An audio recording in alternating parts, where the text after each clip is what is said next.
So today I'm going to be talking about the book, The One Thing, written by Gary Keller and Jay Papasan. The One Thing gives you a very simple approach to productivity based around a single question to help you have less clutter, distractions and stress, and more focus, energy and success. The three biggest takeaways from it are: you can figure out how your long and short-term priorities and goals with a single question. Number two, in order to get focused, you have to learn how to say no. And number three, never sacrifice your personal life for work. Now, lesson number one, you only need one question to figure out your priorities that is both long-term and short-term. If you only take a single sentence from this book, you gotta be this one. What's the one thing I can do such that by doing it, everything else will become easier or unnecessary? That's what Keller actually calls the focusing question, and it's the core concept around which the entire book is built.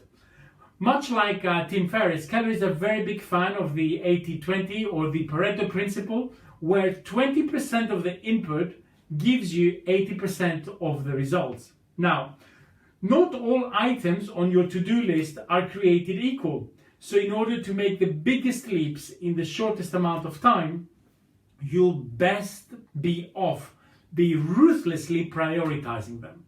So the beauty of the way this question is asked is that it sets you up for focus on a single thing while simultaneously picking the priority from the top of the food chain.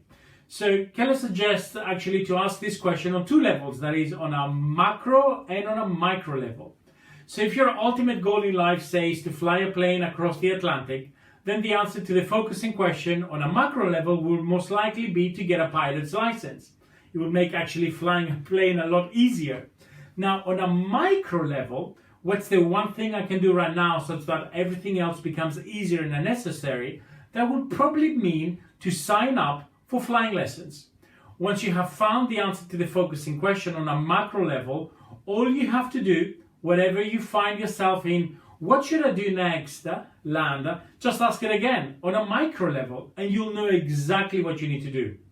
One helps you to figure out the direction of your life, the other next action, and the other one actually helps you to figure out the next action you have to do to get there. Lesson number two, getting focused means learning to say no. Asking the focusing question is the easy part. Saying no to all your other seemingly important and urgent to-dos is what's harder.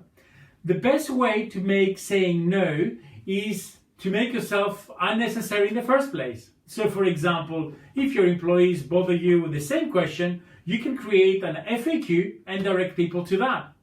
Or maybe try to reduce incoming requests and low-level distractions so you won't have to say no as often. And if you do, make sure you give people a time when they will have their answer. Lesson three, never sacrifice your personal life for your work. A great quote to make a great point. Imagine life is a game in which you're juggling 5 balls. The balls are called work, family, health, friends, and integrity. And you're keeping all of them up in the air. But one day, you finally come to understand that work is a rubber ball. If you drop it, it will bounce back. The other 4 balls are made of glass. If you drop one of these, it will be irrevocably scuffed, nicked, maybe even shattered. That's a famous quote by James Patterson. Now, you can always make another phone call, send another pitch, or catch up on yesterday's work tomorrow. But you can never undo a missed dance recital, or maybe a forgotten date, or even worse, a chronic back pain. Work priorities number 2, 3, and 17 are always negotiable and can be put off or sometimes not done at all, or even leveraged.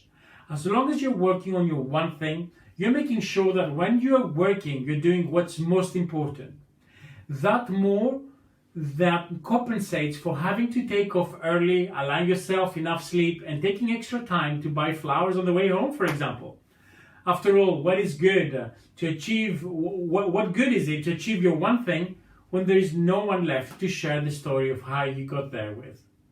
So ultimately, the review is that this book has only one gear and that you could pull out the focusing question and you'll be done with it. And the focusing question being, what's the one thing I could be doing, such that by doing that today, everything else becomes easier and necessary.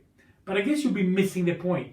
While the focusing question is the core concept and the chapters around it are like supporting pillars, making the whole thing come together in a big, beautiful picture that makes a lot more sense than the question alone.